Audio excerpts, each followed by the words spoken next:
for the last couple of sequences. So it'll be interesting to see if the plot changes at all. Kyle Daly's come close to breaking one for the end zone, but hasn't been able to do it. So 2 wideouts and Gutierrez in the slot to the near side right. And there's something, was it offside or motion? That's going to go against Ashland. I think one of the guards moved. So that's painful. So that'll back them up 5 more. It's going to be 3rd down and about, I count about 17 to go.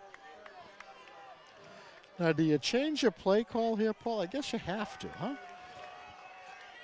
Well, it looked like Coach Deej did, but this is the exact same formation. Looks like the same formation and the same personnel. Back to throw, Nealon gets it off to Daly. Daly with some room, breaks the tackle. He's going to get back to the original line of scrimmage. That'll be it. So it's going to be 4th down and 10. Clock is running down to 1:40. Andrew Donnelly had the pressure for Medfield that time. He was in the backfield. Clock is running. Clockers have 2 timeouts left, but they're keeping them in their back pocket, maybe to use after they score a touchdown here. But they got to start heading towards the end zone pretty soon here, as it's 1:14 and running. They show a pass formation. Bad snap, handled by Nealon, and now he's going to roll. He's going to roll, and he's going to be upended as he crosses the 20. Stayed in bounds, Paul. Well, it wouldn't have mattered because the ball's going to go over on downs anyway. Oh, that was a fourth down. That was 4th down. Oh, my God. So he had no choice but to go for that 1st down. So Nealon. I don't know what happened on that snap. It never even got airborne. No. It was a grounder. That was a grounder. He was lucky to handle it, then moved around pretty well. But in any case, they cough it up again. The line of scrimmage will be about the 23.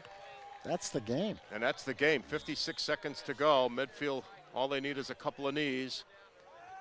Ashland has 2 timeouts, but I really don't see using them. Maybe you use them. Snap, knee, clock running.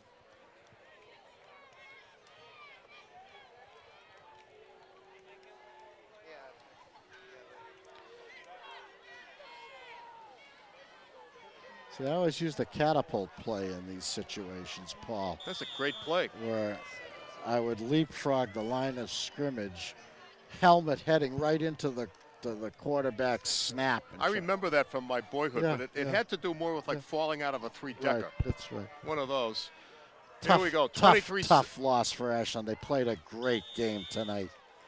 Medfield comes away with the win. The final score is Medfield 15 and Ashland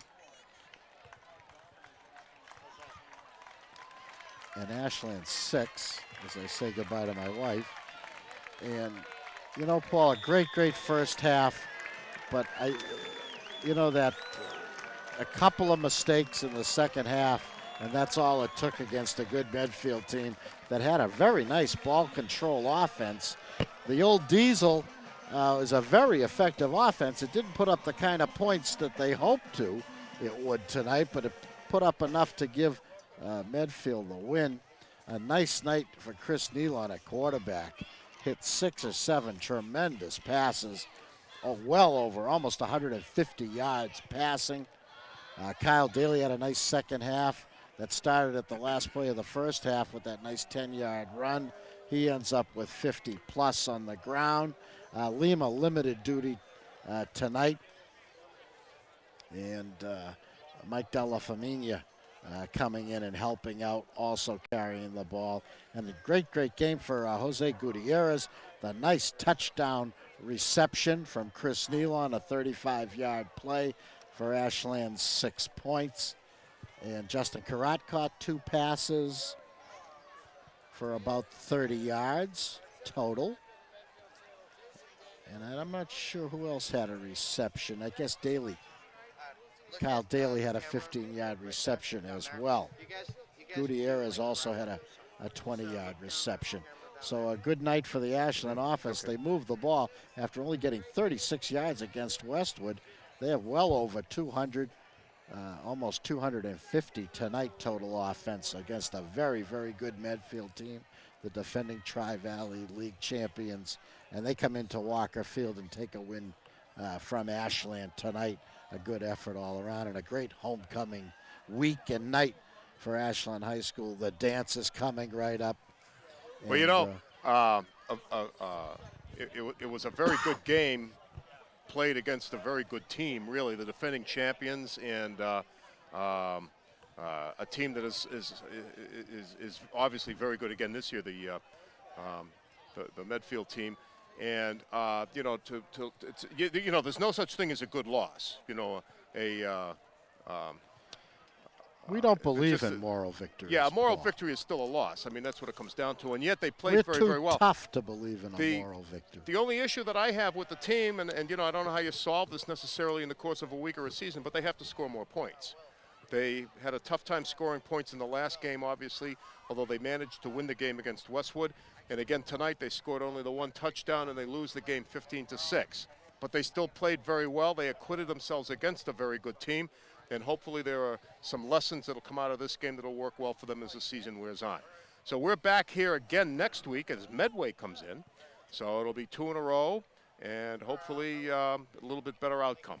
Follow the Clockers on Channel 10 if you can't come out here to Walker Field. These games are 7 o'clock on Friday night.